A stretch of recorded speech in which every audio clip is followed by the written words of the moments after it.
Okay, hi everyone. Good morning, and thank you all so much for joining our webinar this morning. I'm Lisa Gallagher, the co-founder of Flexibility Works, and I'm joined by my colleagues Nikki Slowey, Geraldine Higgins, and Laura Jane Clements. For those of you who don't know us, Flexibility Works, we're a social business, we're supported by the Scottish Government, and our ambition is to help more people and more organisations benefit from flexible working.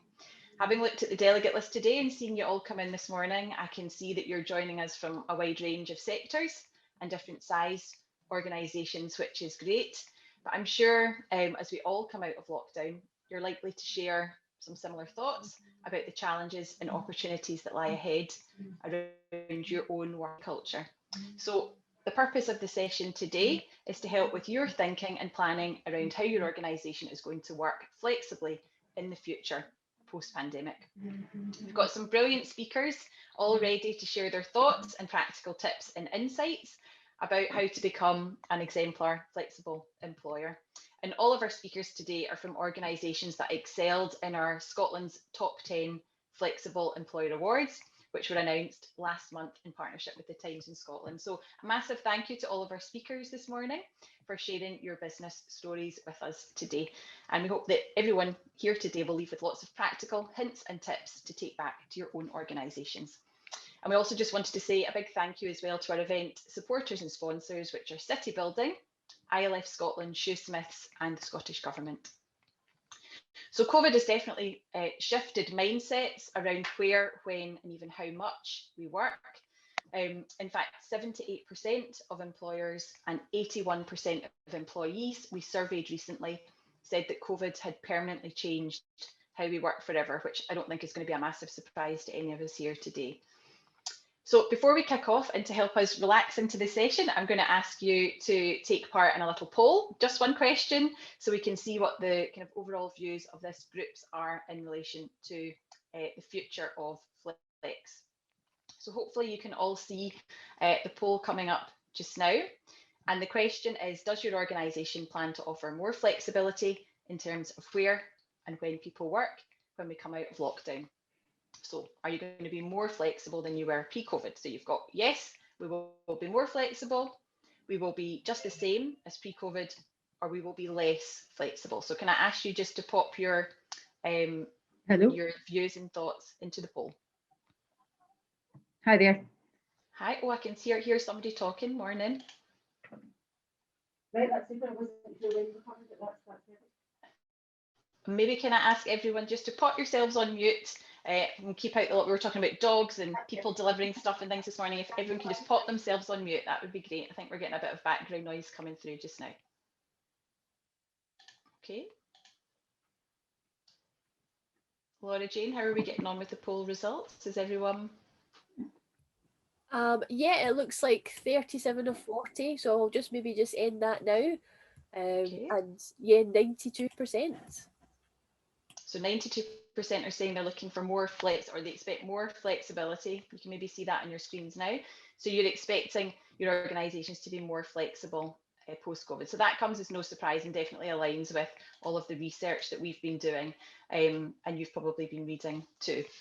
Thanks so much for doing that, everyone, and it kind of gives a sense of where we're all at in the room this morning. So last year has been tough for all of us for lots of reasons. I don't need to tell you that. Many of us who have been working flexibly through the pandemic, we were forced to work differently, and what we've been doing certainly isn't normal, flexible working.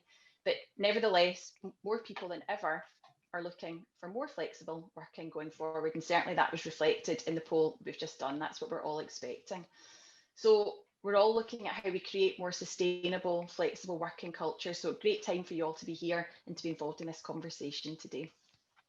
Pre-COVID, the demand for flex was high. 75% of us, 3/4 in Scotland, either had flex or wanted flex. And then COVID came along and we were forced into new ways of working. And interesting to see at the peak of the first lockdown, ONS told us that 61% of us were working from home at least some of the time. And to put that in perspective, it was just 12% working from home. So, you know, a big jump during that time, no surprises. But of course, it wasn't just working from home, you know, and not all jobs indeed can be done from home. but 29% of people in Scotland that we surveyed told us that they also flexed their hours during lockdown in order to adapt to their own working needs and their personal home responsibilities. So along came COVID, and all of a sudden jobs that people thought could never be done from home were being done at home. Certainly my husband's a lawyer, and there was a lot of chat in the legal sector. Oh, you know, we have to be in the office all the time. But mindset's definitely changing around that from the location point of view. But also the 9 to 5 focus on hours became much less important. And instead, quite rightly, it's become more about getting the job done.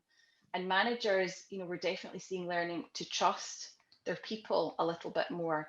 And certainly hearing lots of chat about more human conversations going on, as we literally saw, as we are today, you know, into other people's homes and lives. You get a bit of a sense of my crazy world with all this artwork behind me. And the sense that's coming through from the people that we're talking to is mindsets about our way of work have been changing. So COVID has shaken up our thinking about work, but it's also accelerated our desire for greater flexibility. So currently over half of the Scottish workers that we've surveyed in Scotland said they're considering requesting more flex in the future. And this includes many who didn't work flexibly pre-COVID. But even those of us who did work flexibly before COVID are looking for a little bit more. But what's interesting, I think, for all of you is, you know, most people that we've talked to really only are looking for relatively small changes. So adjustments to start and finish times and a bit more home working. So I think this should reassure businesses that, you know, we're not facing a revolution as such. And while home working is going to be much more the norm going forward, for those roles where it's possible to do so, most employees and employers are planning for a hybrid of home and office. And it doesn't have to be an extreme of one or the other, as the media would sometimes have us believe. And of course, flexible working has its benefits. It's not just one-sided. In our survey of Scottish business leaders, those who offered flexible working told us it helped them to recruit and retain talent, be more productive by keeping their employees engaged and committed, and it helped them support their people's well-being. That's come through very strongly. Well-being's been a big concern for us all, hasn't it, this last year, and flexible working has helped employers to support their well-being of their colleagues. It also helps employers to have a more diverse and inclusive workforce. In fact, 80% of the employers we talked to said flexibility helped their business survive the first wave of lockdown. So it's not surprising that employees and employers, all of you, are using this moment as an opportunity to pause and reshape how we work going forward. And that future, we believe, no surprises, is flexible. People are wanting to use what we've learned during the pandemic and build back better and more flexibly. So let's get started on our session today. In a moment, I will introduce our first speaker, and then you will have the option of joining one of 3 breakout rooms where you will hear from panel speakers and have the opportunity to chat informally and to ask questions. And then we'll all come back together in the room as we are now, and we'll hear from our second speaker. We have a total of 75 minutes this morning. I promise to finish before 12:15. And the agenda for this morning is in the chat function just now, so you can have a look at that. We're recording the session this morning, so if you don't want to be seen, just pop off your camera. And I hope this plan sounds okay for everybody. I think we're going to have a great session. We've got a range of fantastic speakers, different viewpoints and perspectives, so I hope you leave with lots of inspiration and practical know-how. Okay, so over to our first speaker with the beautiful backdrop. We've got Katrina Wright, who is a senior consultant in the people function at Scottish Water. Katrina has a really varied role and is responsible for leading the corporate wellbeing programme. She's also involved in Scottish Water's leadership development and learning and development activities. And Scottish Water was one of the Flexibility Works top 10 employers this year. So over to you, Katrina. Thank you very much. Just make sure I've muted myself there before I get too far along. Good morning, everybody. It's lovely to be here with you today. So over the next few minutes, I'm going to talk to you a little bit about how Scottish Water's approached flexible working and how we've seen the benefits for both our business and our people. And Lisa sort of talked a lot about those benefits just in her introduction there. So I'm going to do this by discussing what we call our agile working philosophy, That's basically what we call our flexible working approach. And I'm going to share how that supports all of our strategic aims and how it helps motivate our people and really makes Scottish Water an employer of choice. So and finally, I'm just going to share with you a few true stories about how our people benefit from working flexibly, as I'm hoping that that will bring things to life a little bit. So as I mentioned, we call our flexible working agile working, and I know that sometimes is used in sort of digital environments as well, but it's really just to sort of highlight just how flexible it is, and we've been doing this for quite some time actually. So our philosophy is that we believe that work is what we do rather than where we do it. And we very much focus on outputs and results, you know, rather than the number of hours worked or just being in an office. So we're lucky that we're enabled by technology. I mean, that means the majority of our people can work pretty flexibly, and that helps with you know, work-life balance, which, you know, as Lisa says, everyone's kind of been doing that a bit more since COVID, but we were doing that before. So really since like 2012, we recognized that working flexibly really supports everything that we do. It helps us enhance employee engagement, helps us have a much more attractive employer brand. We also know it has a massive impact on people's health and well-being, and we know that because they tell us that in all of our corporate surveys, you know, that they really value that, really appreciate that. We also know that because of government guidelines, most people are now doing that. But before the pandemic, we had what we called 4 agile styles. So fixed, fluid, field, and free. So I'm going to tell you a little bit about those and what that means. So our fixed are employees who need to be in a specific work environment. So for example, in our laboratories where we do all the sort of water sampling and things, clearly there's like specialist equipment there, then people need that to do their jobs. And the contact centre is probably a bit like that as well. You know, the actual, all the sort of monitors and the way that that's set up. The fluid category means that people can work in various locations. So for example, I'm a fluid worker, and that means typically I can work at an office. So I have got a desk, albeit a hot desk in the office near where I work, near where I live. But I can actually work from any of our offices or at home or even at a coffee shop. You know, if I can get access to Wi-Fi, then I can log on anywhere really. And our field category is where employees typically work from their van or a depot or a site when they're out and about. And finally, the free category, that's what we kind of term sort of those employees that are totally flexible in terms of where they work. So they don't really have a desk. They can be at home, they can be out and about. You know, they're really flexible. They've got all the kit that they need to enable that. So in reality, we've probably only got about 10% of our roles that are fixed, and as I said, that's really because of the specialist equipment that they need to carry out their jobs. So I kind of mentioned, you know, we are fortunate to have the technology, but that, you know, it's nothing particularly fancy. It's like tough books and laptops, but it just means that for the majority of our people, we can work in ways that suit our personal life as well. And also being trusted to work in an agile way is really important to our people. It means that, you know, we can ensure equality of opportunity regardless of an individual's particular situation. So for example, people don't need to be in a specific location to work on a particular project or be part of a dedicated team. They can be doing that from, as I say, wherever sort of suits them.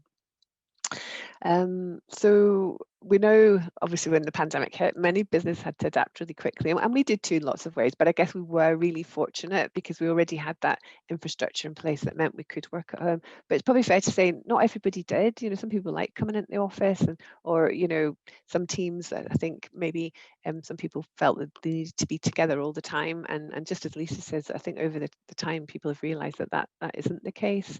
But for those of us that were working flexibly, it was pretty seamless actually.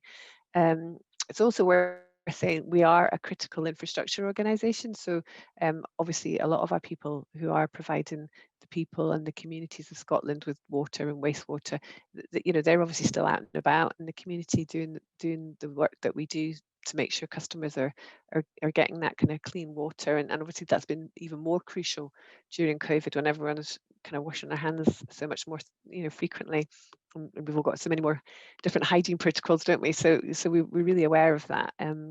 But you know, after COVID struck, we had to sort of try and get even more people working at home if we could. So even places like the call centre that is typically set up for that, you know, we did look at doing that to comply with government restrictions. So working with our digital colleagues, we've got all that specialist equipment moved into people's homes, and I guess it's a bit of a shout out for all of our people to say we're really grateful that they were happy.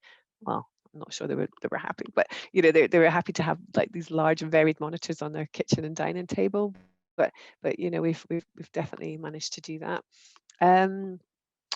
I've kind of said already that we have a sort of fluid work style, a lot of people, and that means we can work anywhere. And obviously we are Pan Scotland, so it does give us flexibility. I've seen me, if I've been going away for a weekend or something, I can end up kind of working in an office so that I'm kind of in the place where I want to be, to start those few days straight away, which is lovely. But it also in practice it means people often pop into offices that are closer to their home rather than the main offices. That stops them having to commute, leads to less wasted time, which as we know, often with driving, it can be a little bit stressful sometimes. So that all helps with well-being. Also, by cutting down on the need to travel, we're actually progressing Scottish Waters. We've got a net zero emissions target. And obviously that's helping us, and COVID has really accelerated all of that. Not that we would have wished this, but actually it has sort of shown people it can be done. So that's all contributing to supporting a flourish in Scotland, which is another one of our aims. So our flexible way of working doesn't just isn't just sort of stuck to what I've just talked about. It feeds into a lot of our sort of flexible and family friendly policies. So just to give you an example, our dedicated family care and special leave policy lets people know that they can have career breaks, maybe highlights that they can take special leave for family caring or maybe community volunteering. And I guess more recently we've updated those to sort of remind people that anyone who's maybe trying to leave an abusive relationship can use that time, because often people that are trying to do that, making appointments with solicitors or housing associations or whatever, that needs to be done often in work time. So having that sort of flexibility is really important. And we know during lockdown that the number of domestic kind of abuse sort of numbers have increased. So we were really paying attention to that. So what else do we do? Well, as well as the work styles, we try and support flexibility in terms of hours worked and working patterns. So again, Lisa was saying sometimes it's little things, starting later, finishing earlier. We try and accommodate that. So many of our employees have condensed hours or work part-time, and that can help different lifestyle choices or support health and caring commitments as well. So we find that really important. And I thought a good example might be, because we're big on inclusion, and we want to try and accommodate and create a culture where people can feel they can bring their whole self to work. So a good example is Maria, whose elderly parents needed more support when her dad developed dementia. So Maria was actually able to work from her parents' home most days, just sort of setting up there, and just she was just there if she was needed. And again, most of the time she wasn't really required to do anything, but just being in their home gave her that peace of mind, and she was really thankful that she was able to work that way. So I think that's quite a nice example, just to sort of show that it can make a massive difference to people. We've also got flexible retirement. So for those of our more mature colleagues who maybe want to pull back a bit from working life, but they're not quite ready for full-time retirement, this offers a way for a bit of a win-win, really. So the individual can reduce their hours, and we still benefit from keeping all that knowledge and expertise in the business. And another great example is Tom, who's one of our operational team leaders. So he's got a wealth of experience and knowledge, and he's reduced his hours and now works 3 days a week. And that means he looks after his granddaughter every Friday, which is helping his son with regular childcare. Also, he takes her to her dancing classes every week, because while she's doing that, he nips to the coffee shop, logs on, can work until she's ready to be picked up. So he's absolutely loving, that he can work this way and has quality time with his granddaughter, and he still gets to do the job that he loves. So another example, because I think it's just when you can imagine the real people that are benefiting, it just sort of brings it to life, is Stephen, who's in our wastewater operations. So his daughter's got quite a number of health issues. So being able to work in an agile way means that Stephen can be around for hospital appointments. He can work at home when she also needs extra help. Also, having that flexibility means he can drop off and pick up from school quite regularly, which means they get to spend more time together. And he's really loving that, that his work lets him do that. So we know having flexibility means a lot to people, and it helps keep our people engaged, as well as having all the health and well-being benefits that I've kind of mentioned. So I'm hoping that sharing our experience has kind of been helpful, and maybe giving you some thoughts about what you could take forward. So I've kind of lost track of time, so I'm hoping I'm within the 8 minutes, but hopefully that's been helpful. So thank you for listening. Oh, Katrina, thank you so much. I think that was just a really very practical, and you give us a broad overview of what you do and what you offer. And I think when I was listening to your 4 agile styles, I think that'll give people a lot of food for thought. It was very specific. You're fixed, you're fluid, you're free in your field. I think people sometimes feel a bit worried that they can't offer the same types of flexibility for different roles, but that's okay. And you've kind of outlined quite a practical solution to that. And also the examples that you've given, the difference that it makes to people's lives, how, working in, your elderly parents' home, for example, sometimes just gives you that comfort, and the different reasons that people might want to have that flexible working. So Katrina, thank you very much for everything that you shared today. I know that people will find that very helpful. Thank you.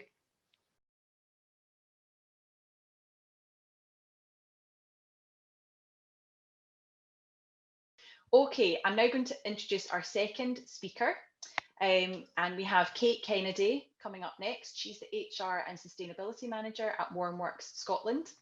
Since 2015, Warmworks has been the managing agent of the Scottish Government's National Fuel Poverty Scheme, Warmer Homes in Scotland, and has started working on a range of new contracts and energy efficiency initiatives across the country. And Warmworks is another of Scotland's top 10 flexible employers this year. So I'd like to invite Kate to come and share your story with us. Thank you.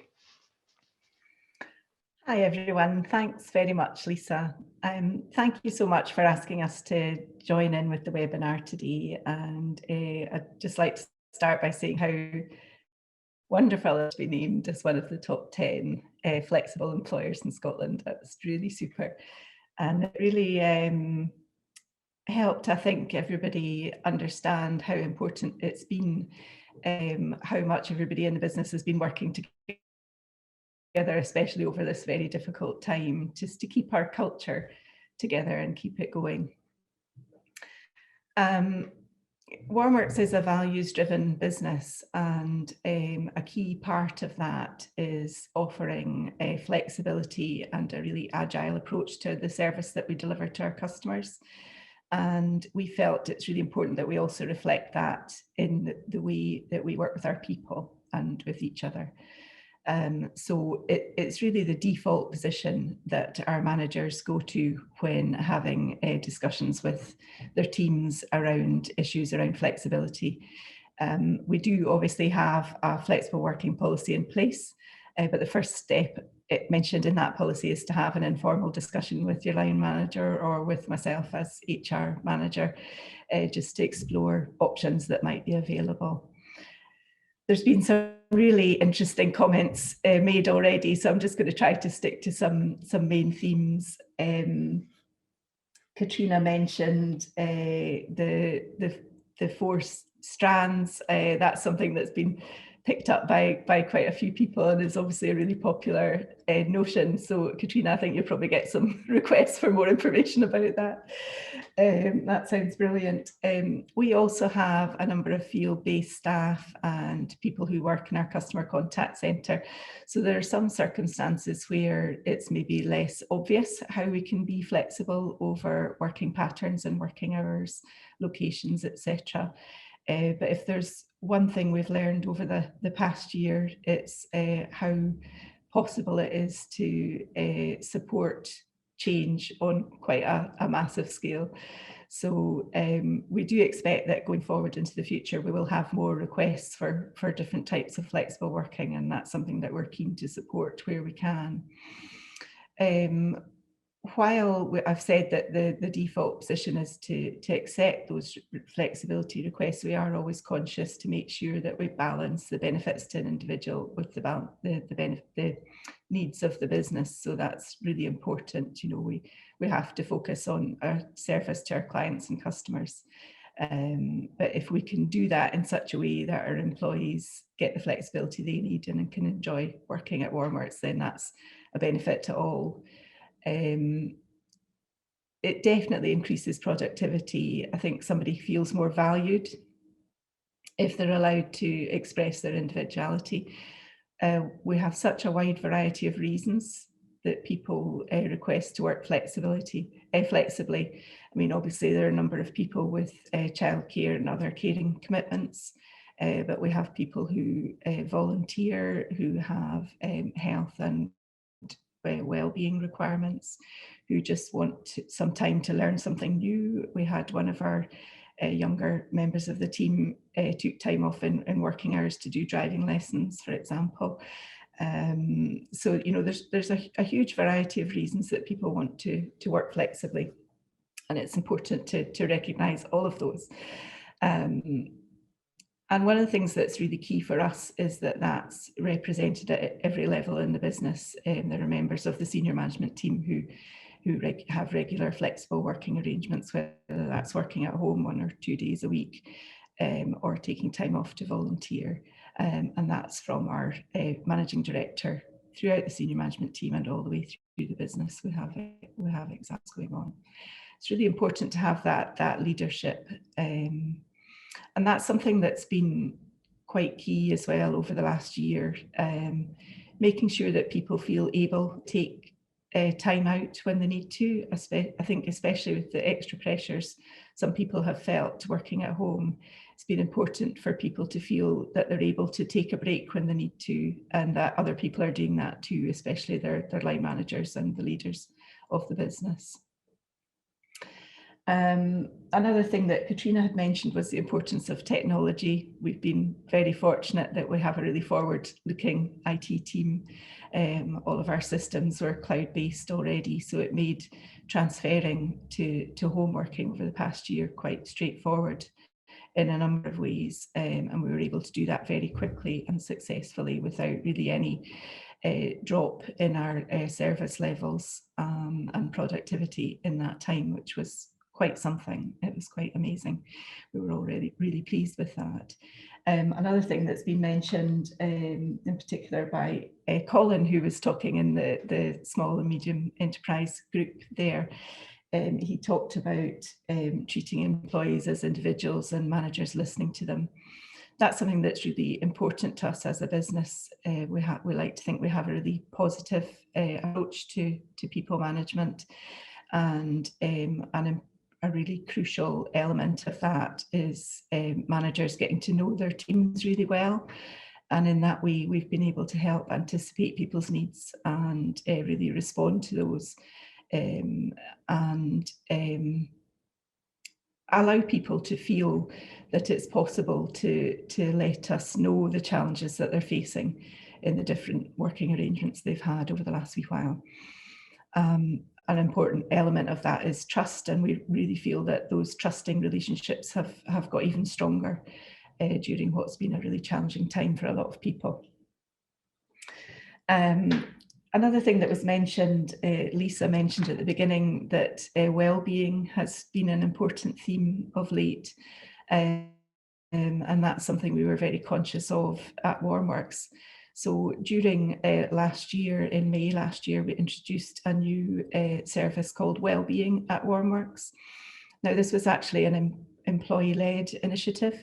One of our team, she's actually the PA to the managing director and senior team, has a background in counselling, and she really felt she wanted to be able to offer a little more to her colleagues and to the business. So she offered to get trained as a mental health champion, and now she offers a safe space for people to speak about any mental health challenges that they're facing. They can have that initial confidence in her, that they can have a confidential chat about how they're feeling, and she also has the expertise through her mental health champion training to signpost people on to other services that might be helpful to them, including our own employee assistance programme that we've always had in place. It just brings that extra focus. She's also promoting positive mental health within the business through communication, and as part of Mental Health Awareness Week, there's been a suggestion, that's from the 10th of May, I think the week after next, there's been a suggestion that we have a wellbeing hour so that every employee in the business can with their manager, agree in hour that they'll take time out for themselves to do anything that they think will help support their well-being. So that might be just having a chat with a friend, going out for a coffee, having a walk, or doing some kind of exercise. I haven't quite decided what I'm going to do yet, but I think it might be an extra session. That's my thing at the moment to keep me going. One of the other things that's been mentioned is managers' confidence in what they're doing to support their teams. One of the things that we do here at Warmworks, and we've always had in place, is that we do a regular employee survey. We check in with a pulse survey approach to employee feedback and measuring employee engagement. So we use a fantastic platform called Peakon for that, which just is a really simple, straightforward online platform that does all the analysis for us. So managers can see in real time what the result of each survey is. We do it on a 2-monthly basis at the moment. So managers are constantly being updated in an anonymised form, how their teams are feeling, how they're responding to different things that are going on in the business. And when we're talking about managers' confidence, I think that's a really helpful tool to help them see that what they're doing is working, and also to help them identify when there might be any issues arising so that they can tackle them in a proactive way and hopefully stop a small issue building up into something that's much harder to tackle and to resolve. So that's that's part of our kind of communication strategy as well. And somebody's just asked me the name of the survey platform. It's called Peakon. If anybody wants to get in touch with me, I'll give you more information about it as well. But it's a really important strand in our communications strategy as well. Internal communications is really important to us. And one of the things that we do is we have regular all staff briefings. I think it was Colin from Podfather that mentioned they like to have all hands meetings, getting everybody together. We're fortunate we're still small enough to be able to do that in our head office occasionally. We normally do it once or twice a year. But we upped the regularity of those during this time while we're working remotely, so that people can stay in touch and also have an opportunity to ask questions about what's happening as a business and where we're going, and any issues that are arising. Those are very open sessions. Our managing director we're very fortunate. He's a fantastic communicator. His briefings are always quite inspirational, and he's also very open to anybody asking questions about anything, anytime. And he just always says, you know, if I can't answer the question, I'll tell you why I can't answer it. Obviously, there are sometimes sensitivities around certain things, but you know, he'll always be as open as possible about what's happening in the business. And I think that really helps to reassure people, especially at times like this. So I think I've probably covered quite a lot there. I think the final thing I want to say is that a lot of people have said that they will be looking to be more flexible. We're one of those employers as well. We hope to do that, but we're also keen that people get back together. We've rather optimistically put a date in the diary for our next staff social event. So we've got our fingers crossed that we'll be able to go ahead with that. But we've really recognised that it's very important to us that we get together face to face, just to keep those excellent relationships that we've built up over the years going, and keep our culture strong so that we can face whatever's next.